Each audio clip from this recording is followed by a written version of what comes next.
If visibility itself is not a neutral right, but rather the product of scoring systems, can artistic practice critically interrogate this mechanism and enable people to directly experience its opacity and injustice? How Not to Be Invisible is an interactive installation that examines the mechanisms of being seen and being overlooked. It invites viewers to enter a simulated world driven by scoring systems. You will be confronted with a series of choices whose consequences cannot be predicted. Each decision affects your score and determines the type of space to which you gain access.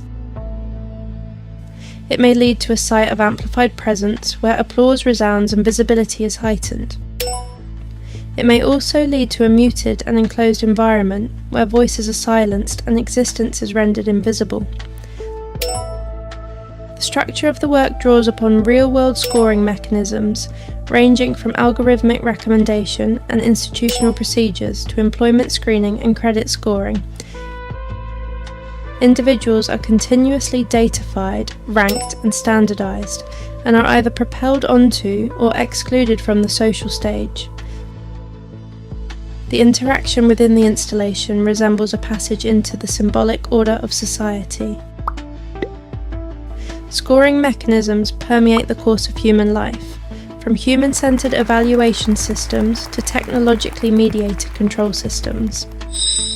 Together, they produce a condition in which existence itself becomes subject to selection. In certain review systems, rejection letters frequently begin with formulaic expressions such as, "We received a large number of submissions. We regret to inform you that you have not been selected. We are unable to provide individual feedback." The sentences are uniform and the tone restrained. They assume no obligation to explain. Participants are gradually conditioned not to question the criteria or reasoning behind the evaluation.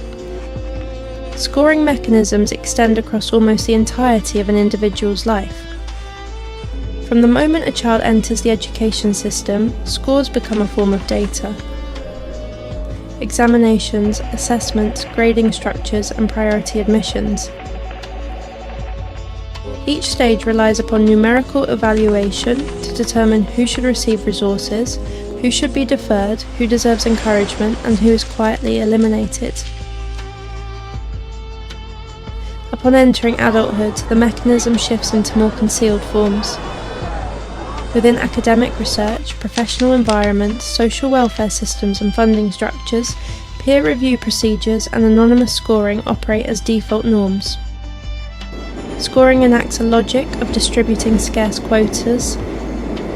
Accessible space is limited, visibility is limited, attention is limited. Review systems thus function as continuously operating filters. In certain countries, social credit scoring systems operate through data collection and algorithmic modelling. A lack of what is defined as high-quality data, or the assignment of a low credibility label, may result in exclusion from the primary field of visibility. In the Netherlands, the child benefits scandal revealed cases in which automated scoring mechanisms wrongly deprived thousands of families of custody of their children. The system employed a fraud risk scoring model that classified low-income households and families with migrant backgrounds as high-risk groups. In the absence of adequate human oversight, the algorithm triggered punitive investigation procedures. A related logic reappeared in a different form within Denmark's AI-driven welfare system. The scoring mechanism was used to proactively infer which individuals were least deserving of support. Migrant women, single mothers, and individuals facing language barriers were frequently categorised as welfare risk profiles.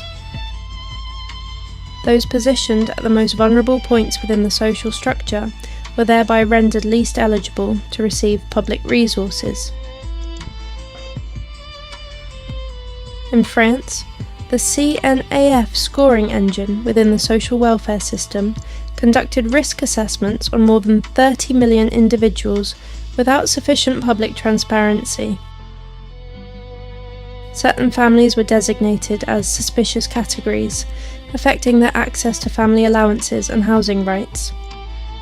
Those subjected to scoring were neither adequately informed nor provided with meaningful avenues of appeal.